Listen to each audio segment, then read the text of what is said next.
कुमारी ईश्वरीय विश्वविद्यालय में शिव जयंती का आयोजन किया गया, जिसमें 89वें वर्ष के अवसर पर एक विशेष कार्यक्रम आयोजित किया गया। इस कार्यक्रम में बीके किरण दीदी ने शिवरात्रि के महत्व पर प्रकाश डाला और बताया कि किस प्रकार से शिवरात्रि मनानी चाहिए। कार्यक्रम में बीके उषा दीदी और बीके भारती दीदी ने भी अपने विचार व्यक्त किए। इस अवसर पर बालिकाओं ने सुंदर नृत्य प्रस्तुत किया, जिसमें सभी को मंत्रमुग्ध कर दिया।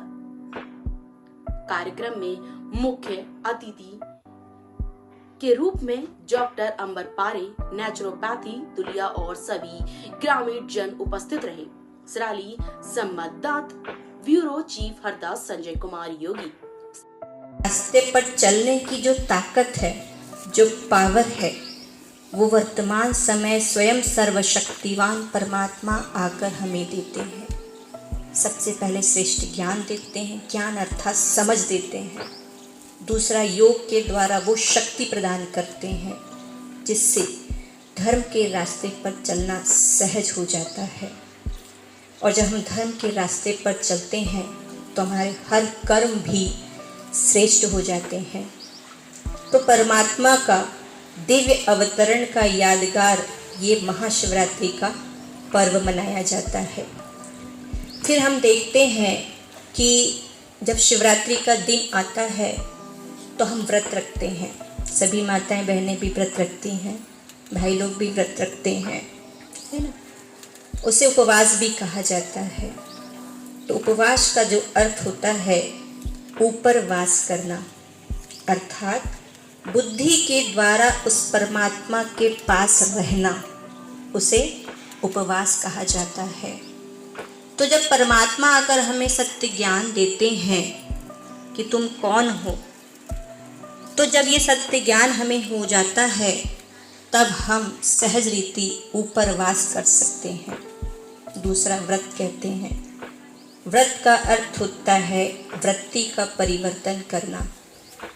लेकिन आज हम देखते हैं कि शिवरात्रि का दिन आता है तो हम व्रत रखते हैं। कौन सा व्रत रखते हैं? कहते भोजन नहीं खाना है, दिन भर जाता है कि और किसी देवी देवताओं को नहीं चढ़ाई जाती। और देवी देवताओं को तो क्या, बहुत सुगंधित फूल चढ़ाए जाते हैं, मिष्ठान चढ़ाए जाते हैं, अच्छे फल चढ़ाए जाते हैं। लेकिन हम देखा जाता है कि शिवलिंग पर क्या चढ़ाया जाता है? अक धतूरा चढ़ाया जाता है, बेर चढ़ाई जाती है, बेलपत्र चढ़ाए जाते हैं। इसका क्या रहस्य है? क्या हमने हमें विचार किया कि क्यों चढ़ाए जाते हैं?